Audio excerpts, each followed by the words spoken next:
সালাতিল আসরি ফাকাদ হাবিতাত আমালুহু আও কামা ক্বালা নবী সাল্লাল্লাহু আলাইহি ওয়াসাল্লাম। প্রিয় নবী আমার জানিয়ে দিলেন যে ব্যক্তির আসরের নামাজটা ছেড়ে গেল ওই ব্যক্তি যেন সারা দিনের আমলগুলি বরবাদ হয়ে গেল। আল্লাহর ওলি ছোট রাহমাতুল্লাহির মনে পড়ে গেল আসরের নামাজের গুরুত্বের ব্যাপারে। হুজুরের সময় পাশের কন্ট্রাক্টরকে বললেন, ও বাবা পাশের কন্ট্রাক্টর, একবার তুমি কি দাঁড়াবে নাকি বাবা, একটুখানি দাঁড়িয়ে যাও। কন্ট্রাক্টর বলল, ও ফকির সাহেব কি ব্যাপার, এখানে আমি ফাঁকা জায়গায় কেন দাঁড়াবো? আল্লাহর ওলি বললেন, বাবা জীবনে আমার আসরের নামাজ কাজা হয় নাই, আজকে আমার হয়তো আসরের নামাজটা চলে যাবে, আমি আসরের নামাজটা পড়ে নেব, একটুখানি বাসটাকে দাঁড় করাও। ওই বাসের কন্ট্রাক্টর বলল, না না না, আপনি একা প্যাসেঞ্জার নন, আমার এই বাসে আরো অনেক জায়গার প্যাসেঞ্জার রয়েছে, আপনার একার জন্য এই বাসটাকে আমি দাঁড় করাতে পারবো না। অসম্ভব, একার জন্য বাস দাঁড়ায় নাকি? হুজুর তখন চিন্তা করছে, আল্লাহ বাস মানে বাসে কি নামাজ পড়া সম্ভব? ট্রেনে পড়া যেতে পারে, কারণ ট্রেনে যদি আপনি নামাজে নিয়ত করেন তো পড়ে যাবে, আর বাসে টার্নিং এমন ঘুরবে, কোথায় পড়ে যাবেন, বাম্পারে উঠবে, ঝাঁকুনি হবে, বাসে নামাজ পড়ানো সম্ভব না। কিন্তু ট্রেনে বা নৌকাতে নামাজে নিয়ত করা যায়। তো বাস তো যেখানে অনেক ঝাঁকুনি আছে, হুজুর বললেন, বাবা একটুখানি দাঁড়াও। কন্ট্রাক্টর রাজি হলো না, বললো তোমার একা দাঁড়া টানানো যাবে না। এ সময় আল্লাহর ওলি চিন্তা করছেন, আল্লাহ আমার আসরের নামাজ কাজা হবে। উনি শুধু একবার বলেছেন, দীর্ঘ নিঃশ্বাস ফেলে আল্লাহ, এই কথাটা বলেছেন, আমার আসরের নামাজটা কাজা হয়ে যাবে। আমার ভাইজানেরা, যেই বলেছেন বলার খানিকটা পরে দেখা গেল একটা বিকট আওয়াজ। এই বিকট আওয়াজ হওয়ার পরে দেখা গেল ওই বাসের চাকাটা ব্লাস্ট হয়ে গেল। আমার ভাইজানেরা, এই বাসটা লাফাতে লাফাতে জার্কিং দিতে দিতে রাস্তার সাইডে দাঁড়িয়ে গেল। যাত্রীরা সবাই নেমে পড়লো, কি হয়েছে এমন? সবাই দেখতে পেল বাসের চাকাটা ব্লাস্ট হয়ে গেছে। এখন চাকাটায় সারাই না করলে এ বাস চলা সম্ভব নয়। হুজুর আস্তে আস্তে বাস থেকে নামলেন, পাশে একটা ঝিল ছিল, সেখানে গিয়ে ওযু বানালেন। ওযু বানানোর পরে ইমানদার যারা নামাজি তারা সফরে একটা করে পাটি রেখে দেয়, পাতলা নামাজ পাটি। ওই নামাজ পাটি ফেলে হুজুর নামাজ আদায় করে নিলেন। কন্ট্রাক্টর দেখছে দূর থেকে, এটাই সেই ফকির সাহেব যে আমায় বলেছিল বাসটা থামাও, আমি থামাইনি।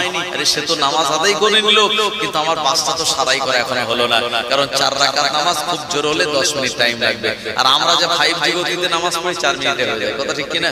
হ্যাঁ, আল্লাহর ওলি তেনার হয়তো 10 মিনিট টাইম লাগবে, উনি 10 মিনিট পরে যখন এসেছে তখন বাস সারাই হয়, কারণ বাসের চাকা বড় চাকা খুলতে হবে, নাটগুলো আবার নতুন চাকা এনে লাগাতে হবে, এটাকে আবার সাজতে হবে, অনেক দেরির ব্যাপার। হুজুর যখন এসেছিলেন দেখলেন যে বাস এখন রেডি হয়নি, হুজুর একটু দূরে রাস্তার ধারে দাঁড়ালেন, আর মনে মনে চিন্তা করছে যদি কোনো অন্য গাড়ি আসে আমি তাতে উঠে আমার জলসার গন্তব্যস্থলে চলে যাব। আমার ভাইজানেরা, এরপরে দেখা গেল একটা লরি আসছিল, হুজুর হাত দেখালেন, লরিওয়ালা দাঁড়িয়ে গেল। হুজুর বলছেন, বাবা আমাকে একটু নামিয়ে দাও। কন্ট্রাক্টর দেখতে পেয়েছে, সঙ্গে সঙ্গে দৌড়ে চলে গেল। লরিওয়ালাকে বলছে, ভাই খবরদার এই মানুষটাকে তুমি নিয়েই যাও, খবরদার তাকে রেখে যেও না। বলছে কেন? বললো এই মানুষটা যাতাই মানুষ নয়, আমাকে একটু দাঁড়াতে বলেছিল নামাজ পড়বে বলে, আমি দাঁড়াইনি, সঙ্গে সঙ্গে আমার চাকা বাসের চাকা ব্লাস্ট হয়ে আর এখানে দাঁড়িয়ে গেল, নামাজ পড়ার সুযোগ তার হয়ে গেল। ইনি একজন ভালো মানুষ, এনাকে নিয়ে যাও, তোমার উপকার ছাড়া ক্ষতি হবে না। জোরে বলেন সুবহানাল্লাহ। কন্ট্রাক্টরের অনুরোধে ছোট হুজুরকে তুলে নেওয়া হলো, আর নির্ধারিত গন্তব্যে হুজুর চলে গেলেন। এতটুকু সময় তার লস হলো না। আমার বলার উদ্দেশ্য হলো এটা, আমরা যারা নামাজ আদায় করি না তাদেরকে আপনি জিজ্ঞেস করবেন, ভাই নামাজ কেন পড়ো না? তারা প্রথম যে অভিযোগ করবে সেটা হলো যে আমি সময় পাই না, হুজুর আমি টাইম পাই না, তাই নামাজ পড়ি না। আমার ভাইজানেরা, শত ব্যস্ততার মধ্যে আপনি যদি টাইম করে নামাজটা আদায় করে নেন, ইনশাআল্লাহ আল্লাহ পাক অন্যান্য বাকি কাজগুলি আপনার আমার জীবনে সহজ করে দেবেন। একবার জোরে বলেন না সুবহানাল্লাহ। আমার ভাইজানেরা, এজন্য নামাজ হলো সবথেকে বড় ইবাদত। প্রিয় নবী বললেন, যারা ফজরের নামাজ পড়ে নেয় আমার আল্লাহ পাক তাদের চেহারার উজ্জ্বলতা বাড়িয়ে দেন।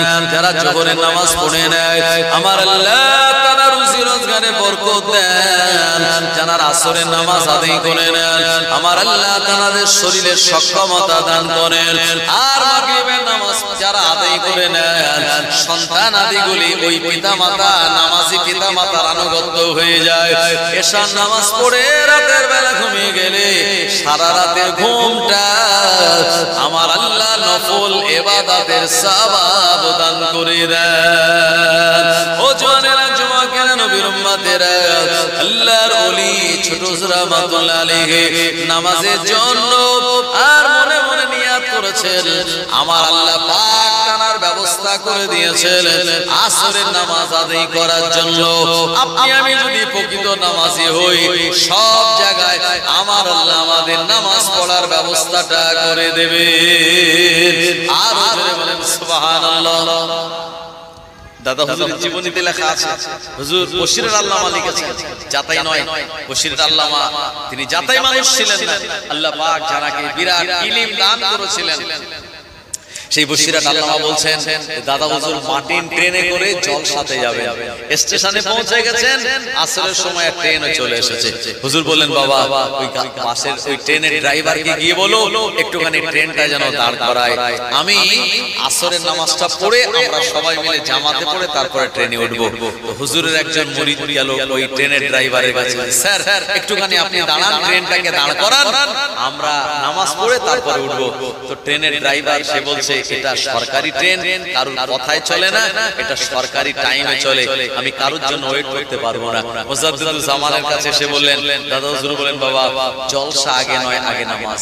জোরে বলেন সুবহানাল্লাহ।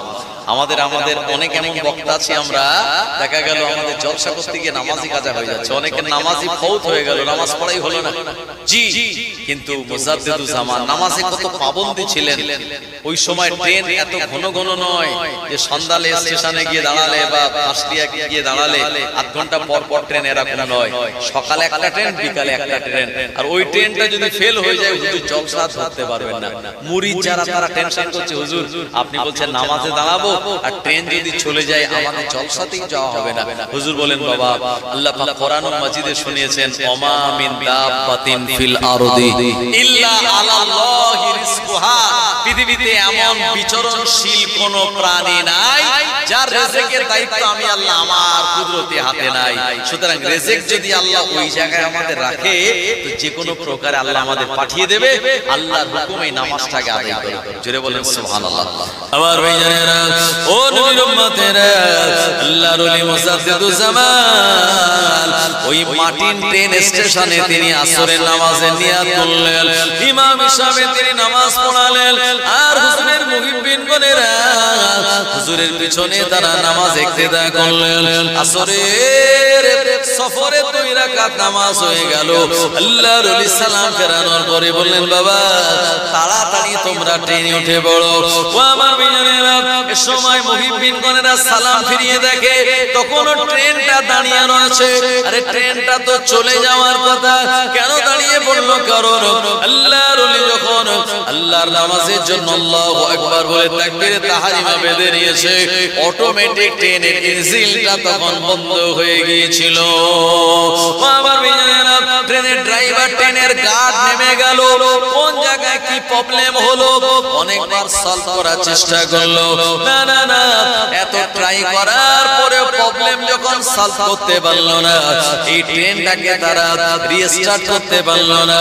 হুজুরে যখন আসরের নামাজ হয়ে গেল অটোমেটিক্যালি ওই ট্রেনটা আবার স্টার্ট হয়ে যায়। জোরে বলেন সুবহানাল্লাহ। আমার ভাইজানেরা হুজুর বলেন বাবা তাড়াতাড়ি উঠে পড়ো। মুহিব্বিনগণেরা হুজুরের মুরিদেরা তাড়াতাড়ি ট্রেনে উঠে পড়লেন আর মুজাদ্দিদুল জামান ট্রেনের বগিতে পা রাখার সঙ্গে সঙ্গে আমার আল্লাহর অপার কুদরতি ক্ষমতায় ওলির কারামাতে ওই ট্রেনটা আবার পুনরায় চলা শুরু করে দিল। ট্রেনের ড্রাইভার অবাক, বললো যতক্ষণ নামাজে দাঁড়িয়েছিল ততক্ষণ ট্রেনটা চালাতে পারেনি, যে নামাজ শেষ করে ট্রেনে উঠে গেছে আমাদের ট্রেনটা চলা শুরু করলো। ওই ড্রাইভার পর্যন্ত জেনে গিয়েছিল এবং এটা টোটাল ভাইরাল হয়ে গিয়েছিল যে ফুরফুরা শরীফের আবু বকর মার্টিন ট্রেনে যখন উঠবে বা দাঁড়াতে বলবে একটু দাঁড়াবে, কারণ তিনি যাতাই মানুষ নয়, তানাকে ফেলে রেখে আমরা আমাদের গন্তব্যস্থলে আসতে পারবো না। আমার ভাইয়েরা, নামাজের প্রতি তানার এই মহব্বত ছিল বলেই জি ওখানে ট্রেন দাঁড়িয়ে গেছে, হুজুরকে না নেওয়া পর্যন্ত ট্রেন যেতে পারেনি। তাই দুনিয়ায় যত কাজ কামের অজুহাত দিয়ে আমরা নামাজ পরিত্যাগ করি, আমরা যদি নামাজ আদায় করি আল্লাহ পাক সমস্ত কাজগুলি আমাদের জন্য সহজ করে দেবেন। একবার জোরে বলেন না সুবহানাল্লাহ। দরুদ শরীফ আল্লাহুম্মা সাল্লি আলা সাইয়্যিদিনা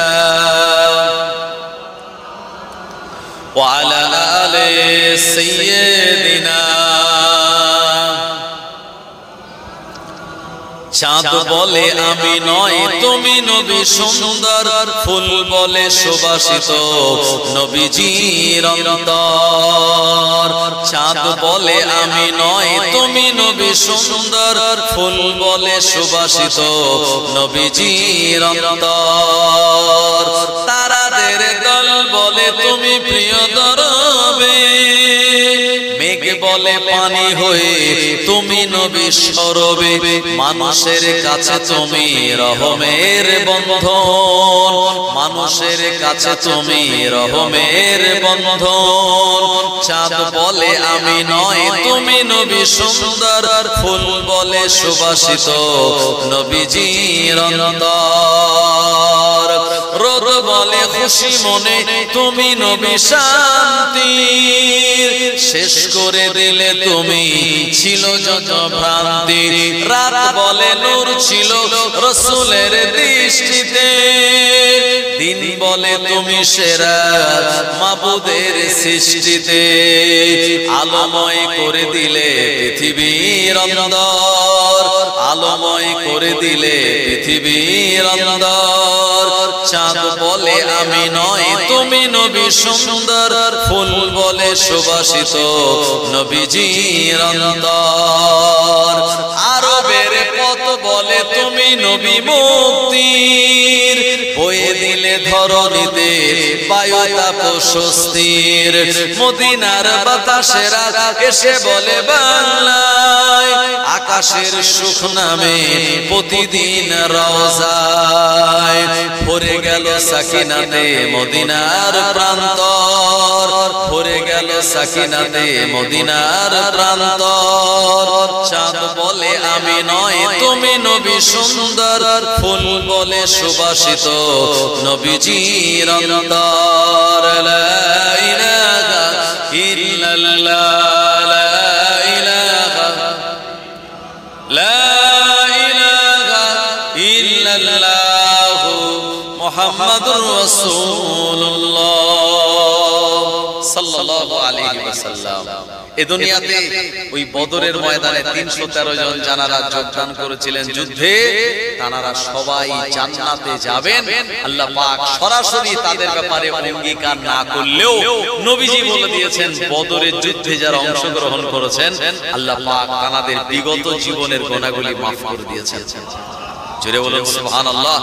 এবং বদরের যুদ্ধে অংশগ্রহণকারী সাহাবে কেরামগণেরা যদি কোনো ভুল ত্রুটি করেও ফেলে, তাদের উপরে কোনো পানিশমেন্ট দেওয়া আল্লাহ তাআলার পক্ষ থেকে নবীজির উপরে নিষেধ হয়ে গেছে। জি এই বদরের ময়দানে একজন সাহাবী ছিলেন, ওনার নাম হলো হযরত হাতিব ইবনে আবি বালতাআ রাদিয়াল্লাহু আনহু। খুব ভালো করে শুনেন, যখন মক্কা বিজয় হবে, মক্কা বিজয় হয়েছিল 8ম হিজরিতে, আর এটা চলছে কত 1447 হিজরি। 8ম হিজরিতে মক্কা বিজয় হবে। নবীজি বললেন, হে আমার সাহাবীরা, আমরা মদিনা থেকে সদল বলে আমরা কম বেশি প্রায় 10,500 সাহাবে কেরামগণেরা মক্কার পথে আমরা রওনা হব। এখন এই মক্কা বিজয় হবে, নবীজি সাল্লাল্লাহু আলাইহি সাল্লাম বলেন খবরদার এই কথাটা তোমরা সবাই গোপন রাখবে, কেউ যেন না জানে। আর আমরা মক্কা শরীফে যাব, এই কথাটা গোটা মক্কার কুফারে কুরাইশরা তারা যেন না জানতে পারে। নবীজি সাল্লাল্লাহু আলাইহি সাল্লাম বলে দিয়েছেন আর মক্কা বিজয়ের জন্য প্রস্তুতি নিচ্ছেন। এমন সময় নবীজি হযরতে আলী রাদিয়াল্লাহু আনহুকে তিনি ডাকলেন, আর হযরতে মিকদাদ রাদিয়াল্লাহু আনহু তাকে ডাকলেন। আমার ভাইয়েরা, তো হযরতে আলী এবং হযরতে মিকদাদ রাদিয়াল্লাহু আনহু দুজনকে ডেকে বললেন, হে আমার সাহাবারা, তোমরা এখান থেকে সোজা চলে যাও রওজায়ে খাক বলে একটা জায়গা আছে, ওখানে জায়গাটার নাম হচ্ছে রওজায়ে খাক। হাদিসে এসেছে এই জায়গাতে গিয়ে তোমরা একজন মহিলা পাবে, ওই মহিলাটার নাম হলো সারা। ওই মহিলাটার কাছে একটা চিঠি আছে, সেই চিঠিটা নিয়ে তোমরা আবার মদিনাতে ফিরে আসবে। তবে শর্ত হলো ওই মহিলাটাকে কিছু বলবে না, খালি চিঠিটা নিয়ে চলে আসবে। আমার ভাইয়েরা, জওয়ানেরা, যুবকেরা, ও নবীর উম্মতেরা, প্রিয় নবী সাল্লাল্লাহু আলাইহি ওয়াসাল্লাম যখন বলে দিলেন হযরতে আলী উল মুর্তজা, হযরতে মিকদাদ ইবনে আসওয়াদ রাদিয়াল্লাহু আনহু, এনারা দুইজন মিলে একটি ঘোড়ার উপরে সওয়ার হয়ে আল্লাহর নবীর বলে দেওয়া লোকেশন দেওয়া ওই রওজায়ে খাক নামক জায়গা থেকে রওনা হয়ে গেলেন। হযরতে আলী উল মুর্তজা, হযরতে মিকদাদ ইবনে আসওয়াদ রাদিয়াল্লাহু আনহুমা সাহাবা দুজন বললেন, আমরা অত্যন্ত দ্রুততার সঙ্গে ওই জায়গাতে যখন পৌঁছে গেলাম, আল্লাহর নবীর কথা অনুযায়ী ওই জায়গায় উটের পিঠে আরোহণ করা ওই মহিলাকে আমরা দেখতে পেলাম। মহিলাটার নাম হলো সারা। হযরতে আলী রাদিয়াল্লাহু আনহু বললেন, এ মহিলা, কিফ আরবিতে কিফ মানে দাঁড়িয়ে যাও। ওই মহিলাটা উটটা নিয়ে এসে দাঁড়িয়ে গেল। হযরতে আলী রাদিয়াল্লাহু আনহু বললেন, এ মহিলা, তোমার কাছে একটা চিঠি আছে, ওই চিঠিটা তাড়াতাড়ি আমায় দিয়ে দাও। এমন করে আমায় তাড়াতাড়ি চিঠিটা দিয়ে দাও, আমি এটা নিয়ে মদিনা জমিনে চলে যাব। এ সময় ওই মহিলা বলল, না না না, আমার কাছে তো কোনো চিঠি নাই। দাও, চিঠি একটা আছে তোমার কাছে, বার করে দাও। মহিলাটা অস্বীকার করে বলছে, মহিলাটার নাম হচ্ছে সারা, না না, আমার কাছে কোনো চিঠি নাই। হযরতে আলী উল মুর্তজা রাদিয়াল্লাহু আনহু তিনি বলছেন যে নবীজি বলেছেন তোমার কাছে চিঠি আছে, আর নবীজি জীবনে মিথ্যা কথা বলেন না, আর তুমি বলছো চিঠি নাই। তোমার কাছে যদি চিঠি না থাকে তাহলে নবীজির কথা মিথ্যা হবে, আর নবীজির কথা জীবনে মিথ্যা হতে পারে না। চিঠি আছে, তাড়াতাড়ি বার করে দাও। মহিলাটা তাও অস্বীকার করে বলল, না, আমার কাছে কোনো চিঠি নাই। হযরতে আলী রাদিয়াল্লাহু আনহু বললেন, হে মহিলা সারা, যদি তুমি চিঠিটা বার না করে দাও, আমি তোমায় বিবস্ত্র করে তোমার গোটা বডি আমি তালাশ করে দেখব কোন জায়গায় চিঠিটা তুমি রেখে দিয়েছো। আমার ভাইয়েরা, ও নবীর উম্মতেরা, সারা নামক ওই মহিলাটা হযরতে আলী ইবনে আবু তালিবের এমন হুঙ্কার শুনে সে তার চুলের খোপা থেকে, মেয়েদের যে বড় বড় চুল, এই চুলের যে খোপা মানে চুলটাকে বাঁধে অনেক লম্বা চুল, ছোট করে চুলের খোপার ভিতর থেকে ওই সারা নামক মহিলা সে চিঠিটা আস্তে আস্তে বার করে হযরতে আলী রাদিয়াল্লাহু আনহু হাতে দিয়ে দিয়েছে। হযরতে আলী বলে, তুমি বললে চিঠি নেই, তো চিঠি, আর কোনো কথা বলেননি। এরপরে হযরতে আলী রাদিয়াল্লাহু আনহু আল্লাহর নবীর কাছে আসার জন্য তিনি উটের উপরে সওয়ার হয়ে দ্রুততার সঙ্গে মদিনা জমিনে রওনা হয়ে গেলেন। আমার ভাইয়েরা, রওজায়ে খাক থেকে মদিনা শরীফে আসার পরে মসজিদে নববীতে প্রবেশ করলেন। আসসালাতু আসসালামু আলাইকা ইয়া রাসূলুল্লাহ হাবিবাল্লাহ। আল্লাহর নবী সালামের জবাব দিলেন। এই সময় হযরত আলী রাদিয়াল্লাহু আনহু বলেন, হুজুর, যে কাজে আপনি আমায় পাঠিয়েছিলেন ওই কাজটা হাসিল করে আমি চলে এসেছি আপনার কাছে। আল্লাহর নবী বললেন, বাবা আলী, দাও ওই চিঠিটা তুমি আমার কাছে দিয়ে দাও। হযরত আলী রাদিয়াল্লাহু আনহু আল্লাহর নবীর কাছে চিঠিটা দিলেন। সব সাহাবে কেরামগণেরা বলাবলি করতে লাগলো, ইয়া রাসূলুল্লাহ হাবিবাল্লাহ, হুজুর, এই চিঠির বিশেষত্ব কি একবার কি আপনি আমাদেরকে বলবেন? আল্লাহর নবী বলেন, আমার সাহাবীরা, এই চিঠিটা আমার কোন একজন একজন সাহাবী দিয়েছে মক্কার মানুষদেরকে সতর্ক করার জন্য। আমি মুহাম্মদুর রাসূলুল্লাহ 10,500 সাহাবে کرامদের সঙ্গে গনে নিয়ে মক্কাতুল মুকাররমায় প্রবেশ করছি। এই খবরটা দেওয়া মানা ছিল, নিষেধ ছিল, কিন্তু আমার কোন একজন সাহাবী নিজে হাতে মক্কা জমিনের মানুষের জানানোর জন্য এই চিঠিটা লিখে সারা নামক মহিলার কাছে দিয়েছিল। ওই চিঠিটা আমি আলী হুজুরকে, আলীউল মুর্তজাকে দিয়ে আনিয়ে নিয়েছি, কারণে আমাদের এই যাওয়ার সংবাদ যেন আগে ভাগে মক্কার মানুষেরা না পায়। এই জন্য চিঠিটা আমি নিয়ে চলে এসেছি। হযরত ওমর ফারুক রাদিয়াল্লাহু আনহু বলেন, হুজুর কার এত স্পর্ধা, আপনি যাবেন মক্কায়, এই খবর বলা যাবে না নিষেধ করা সত্ত্বেও কে আল্লাহর বান্দা, কে আপনার সাহাবী যে চিঠি লিখে মক্কার মানুষদেরকে বলছে মুহাম্মদ সাল্লাল্লাহু আলাইহি ওয়াসাল্লাম আসছে, তোমরা সাবধান হয়ে যাও। নবীজি চিঠিটা খুললেন, খোলার পরে তিনি সাহাবে کرامদেরকে দেখালেন আর বলছেন, দেখো তো এই চিঠিটা কার হাতের লেখার সঙ্গে মিলে যায়, কারণ সবার হাতের লেখা একটা আলাদা আলাদা, কিছু না কিছু আলাদা থাকবেই আমাদের সবার। এই যে হাতের যে ফিঙ্গারপ্রিন্ট এটাও আলাদা, যদি ফিঙ্গারপ্রিন্ট আলাদা না হতো তাহলে আধার কার্ডের কোনো ভ্যালু থাকতো না। আধার কার্ডে সব আমাদের এই 5টা আঙ্গুলের ছাপ, 10টা আঙ্গুলের ছাপ দেওয়া আছে। আমাদের চোখের যে মণি, এই চোখের মণিরও একটা আপনার চোখের মণিরও যে দাগ দাগ ছাপ আছে, এটাও কিন্তু সবার আলাদা আল্লাহ বানিয়েছেন। এবং আমাদের সবার গলার স্বর, গলার ভয়েসও আল্লাহ পাক সবাইকে আলাদা আলাদা করেছেন। জোরে বলেন সুবহানাল্লাহ। এটি আল্লাহ পাকের অশেষ কুদরতি একটি ক্ষমতা।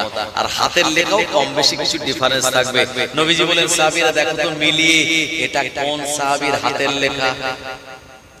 আমার ভাইয়েরা, ও নবীর উম্মতেরা, এই সময় সাহাবে کرامদের ভিতরে হাতের লেখা মিলিয়ে দেখা হলো। জানার হাতের লেখার সঙ্গে ওই চিঠিটার হাতের লেখা মিলে যাচ্ছে। উনি আর অন্য কেউ নয়, ওই সাহাবীর নাম হলো হযরত হাতিব ইবনে আবি বালতা রাদিয়াল্লাহু আনহু। আল্লাহ নবী হযরত হাতিবকে ডাক দিলেন, এ হাতিব ইবনে আবি বালতা, আমার মানা ছিল, নিষেধ ছিল, আমি মক্কা বিজয়ে যাব, খবরদার কথাটা আগে আগে বলবে না, কিন্তু চিঠি দিয়ে এই কথাটা মক্কার মানুষদেরকে তুমি কেন জানিয়ে দিচ্ছিলে আমার আগমনের সংবাদ? ও আমার ভাইয়েরা, এই কথা প্রিয় নবী যখনই বললেন, ওমর ফারুক রাদিয়াল্লাহু আনহু এই সময় খোলা তরবারি উঁচু করে বলেন, হুজুর একবার যদি আপনি অর্ডার দিয়ে দেন, আমি হাতিব ইবনে আবি বালতার গর্দানটা উড়িয়ে দেব, কারণ সে মুনাফিক হয়ে গেল। আপনার যাওয়ার সংবাদ চিঠি দিয়ে সে আগে আগে মক্কার মানুষদের জানিয়ে দিচ্ছে। আল্লাহর নবী বলেন, ও বাবা ওমর, ইজলিস, তুমি বসে যাও। ওমর ফারুক রাদিয়াল্লাহু আনহু বসে গেলেন। আবারও দাঁড়িয়ে উঠে বলেন, হুজুর একবার আপনি যদি আমায় অনুমতি দেন, হাতিব ইবনে আবি বালতাকে আমি তরবারি মেরে গর্দান উড়িয়ে দেব।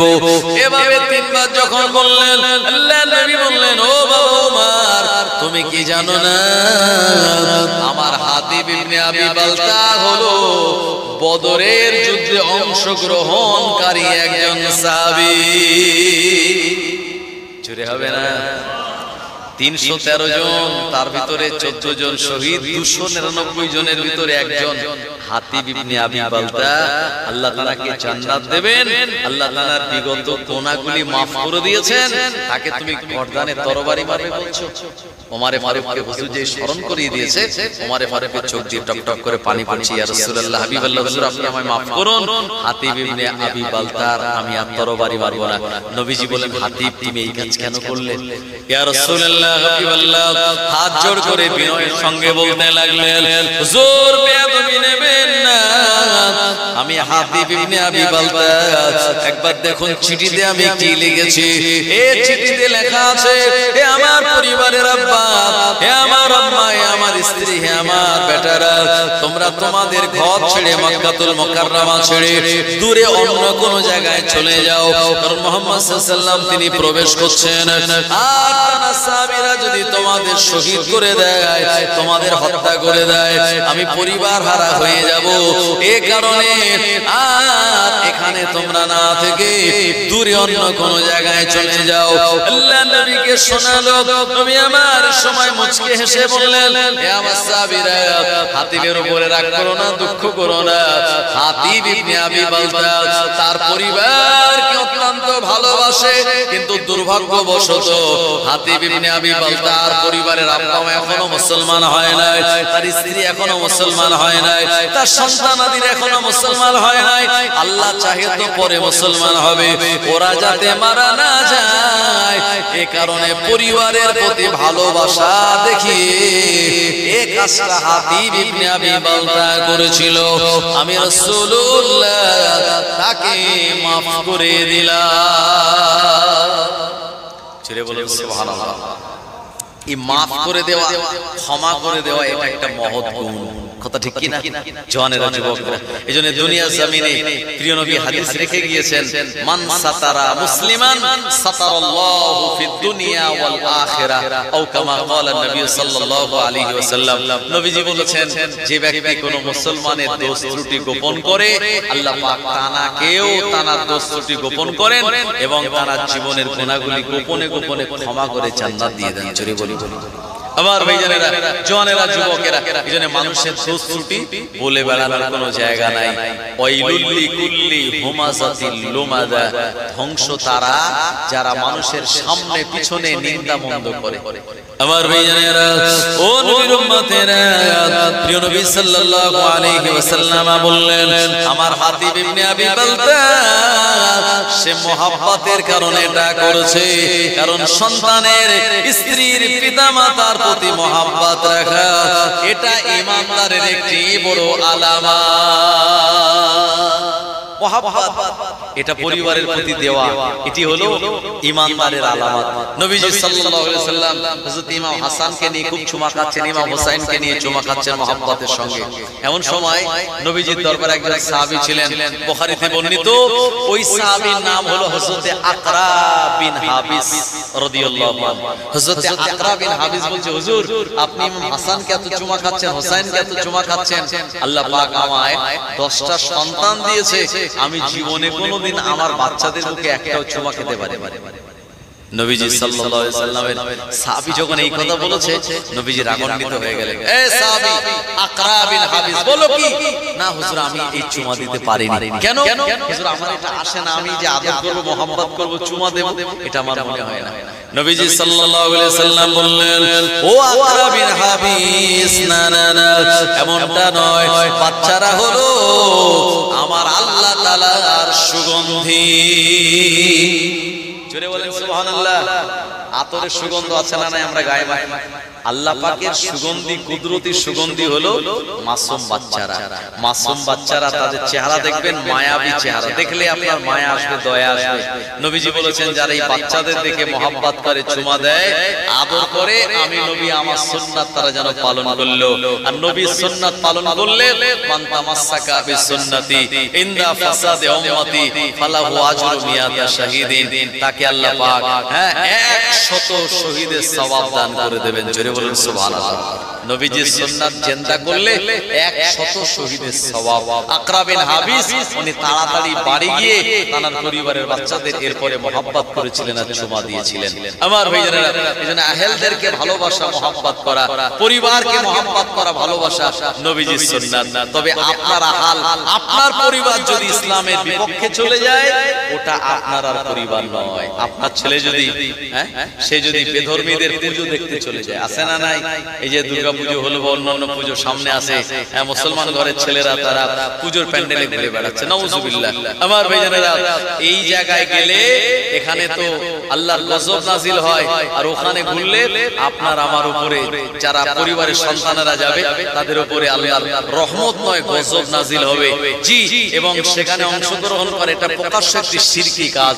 আর যে প্রকাশ্য শিরিক করলো, সে ঈমান খারাপ হয়ে বেঈমান হয়ে গেল। কথা ঠিক কিনা আমার ভাইজানেরা?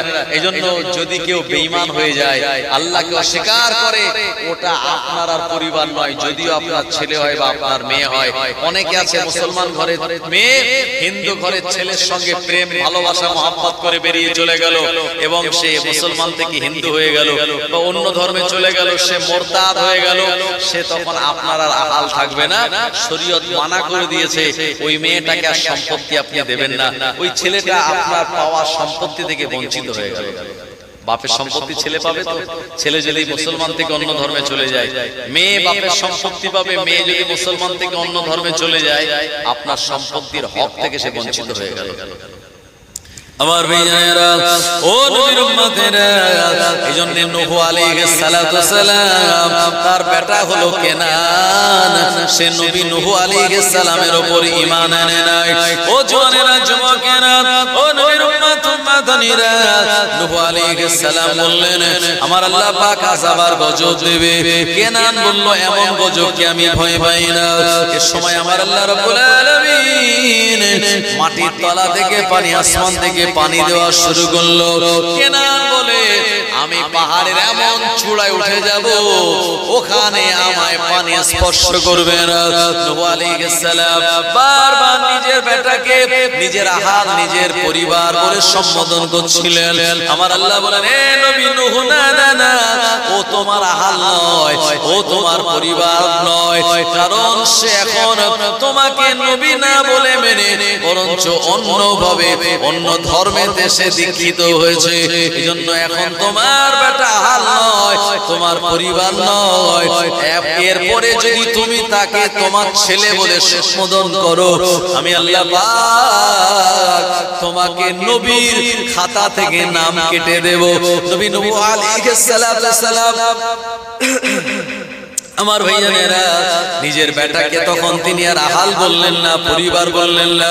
একটা সময় নূহ নবীর বেটা কেনান উঁচু পাহাড়ে আশ্রয় নেওয়ার পরেও বিরাট প্লাবন এসে তাকে প্লাবিত করে দুনিয়ার জমিন থেকে তাকে ধ্বংস করে দিয়েছিল। কথা ঠিক কিনা? লূত নবী বলেছিল, হে আমার কওম, তোমরা মেহমানদের সঙ্গে আচরণ করো না। তারা আল্লাহ তাআলা করত কওমে লূত আলাইহিস সালাম এবং তার যে বিবি ছিল, তার বিবি নবীর স্ত্রী হওয়ার পরেও যারা কওমে লূত ছিল, যারা অন্যায় কাজে লিপ্ত ছিল, তাদের মোটামুটি মনে মনে বা ভিতরে ভিতরে একটু একটু তার সহানুভূতি ছিল। এজন্য যখন কওমে লূত তার পরিবার বর্গকে, তার সম্প্রদায়কে নবী লূত আলাইহিস সালাম বারবার সতর্ক করার পরেও তারা যখন মানল না, আমার আল্লাহ রাব্বুল আলামিন আযাব দেবে আর গজব দেবে। পাথর বর্ষণ হবে তাদের উপরে, আল্লাহর আযাব চলে আসবে। লূত আলাইহিস সালাম তার যে কজন মানুষ তাকে নবী বলে মানলেন, তাদেরকে নিয়ে তিনি চলে যাচ্ছিলেন এক আল্লাহ পাকের বলে দেওয়া জায়গাতে। আমার ভাইজানেরা, লূত আলাইহিস সালাম বললেন, শোনো, আমরা এখান থেকে চলে যাচ্ছি, তবে খবরদার চলে যাওয়ার পরে আমার কওমের উপরে আযাব চলে আসবে, গজব চলে আসবে। ওই আযাব আর গজবের আওয়াজ পেয়ে যেন পিছনের দিকে তাকাবে না কেউ। নূহ লূত আলাইহিস সালাম বলে দিয়েছিলেন। আর কওমে লূতের সম্প্রদায়ের মানুষেরা, ঈমানদারেরা আগে আগে আগে আগে তারা চলে যাচ্ছেন। আর লূত আলাইহিস সালামের যে বিবি ছিল, সেই বিবি সেও ছিল ওই কাফেলার ভিতরে, সেও চলে যাচ্ছিল। লূত একজন নবী, আর নবীর কথা অমান্য করার মানেই আল্লাহ তাআলার কথা অমান্য করা, কারণ নবীরা নিজের ইচ্ছায় কোনো কথা বলেন না। লূত আলাইহিস সালামের স্ত্রী যখন আওয়াজ শুনতে পেল আযাব আর গজবের, একবার যে পিছন দিকে তাকালো, নবী তার স্বামীর মানা করা সত্ত্বেও তাকানোর সঙ্গে সঙ্গে আল্লাহ পাক তাকে পাথর বানিয়ে দিয়েছে। আজও সেই লূত আলাইহিস সালামের বিবি জর্ডানের একটি এলাকায় পাহাড়ের উপরে পাথর হয়ে দাঁড়িয়ে রয়েছে, সেটা আজও ভেঙে যায়। ওখানে গিয়ে মানুষেরা দেখে আসে এটা সেই নবী লূত আলাইহিস সালামের স্ত্রী পাথর হয়ে আজও সেখানে দাঁড়িয়ে আছে। আমার ভাইজানেরা, এইজন্য আল্লাহর আযাব আর গজবকে ভয় করতে হবে। আল্লাহ পাক মাঝে মাঝে সিগন্যাল দেওয়ার জন্য আমাদের উপরে আয়লা দেয়, আমফান দেয়, ফনি আসে, মাঝে মাঝে ডানা আসে। আমার ভাইজানেরা, নানান রকম ঝড়, নানান রকম করোনা, কোভিড-19 এরকম সব মুসিবতগুলি আমাদের কাছে আসে। আল্লাহ পাক একটু আমাদের স্মরণ করিয়ে দেন, আমি আল্লাহ, আমি একদিন পাকড়াও করব, আমি একদিন ধরবই, পালিয়ে যাওয়ার কোনো জায়গা নাই। তাই আসো আল্লাহ তাআলার দিকে, আমার ভাইজানেরা, নফসটাকে আল্লাহর দিকে রুজু করতে হবে, তবে আল্লাহ পাকের পক্ষ থেকে আমাদের নাজাত মিলবে।